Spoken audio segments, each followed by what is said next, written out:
Good morning everyone. Just thought I'd share a video of what I did yesterday, replacing the tie rod ends on the drag link of the Chamberlain 9G tractor, which I hadn't done before. Unfortunately I didn't do the video whilst I was doing it, but I can explain what I did exactly, show you a couple of pictures. The old drag link on the tire on the crossbar, sorry, the drag link, pretty ratchet, both ends all worn out. And what I'm talking about is this drag link under here that goes from the right to the left to take the steering across to the left hand side from the pitman arm. Okay, so what I did, trial and error. First of all, dragged the tractor up in the middle under that spring to have the wheels off, the front wheels off the ground to spin freely. Secondly was very important, was to measure the distance between on the old tie rod end, from the end, the right hand end there of that thread to the edge of the drag link. Measure that distance for it. From memory, my left side was 15 mil, the right side was 16 mil. So around about that 15 or 16 mil seems to be about right. Thirdly, I took the old castle nuts and split pins off the tie rod end. Came off pretty easily, both sides. Thirdly, or fourthly, whatever I'm up to, undo the C-clamp there that prevents the tie rod end from spinning.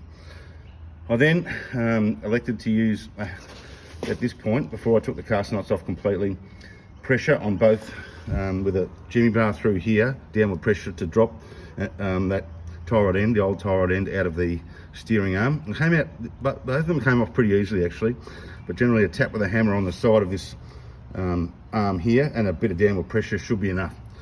Anyway, they dropped out pretty easily.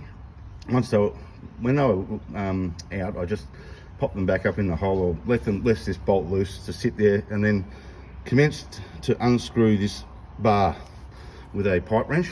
And I can't remember which way you go, but 20 or 25 turns one way or the other, spins these tie rod ends out and pushes the wheels apart one way or the other, and then eventually the little tie rod end will just fall out the end of this pitman, this drag link.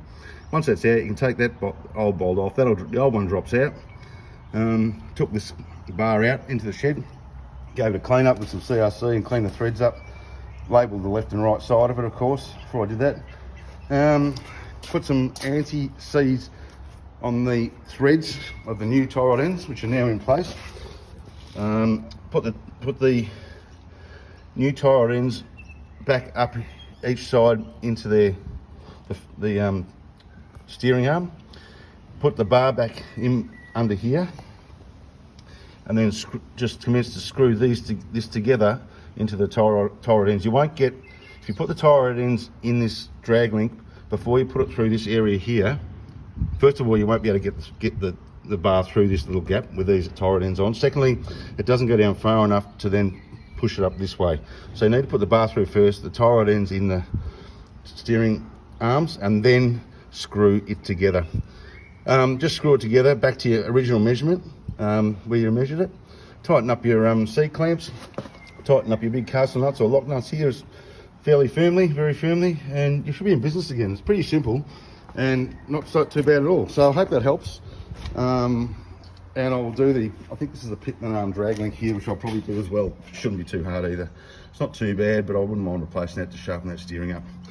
Anyway, hope that helps. It's pretty straightforward. And yeah, I couldn't find anything online when I was looking to do it, so I had to go and thought I'd make my own video.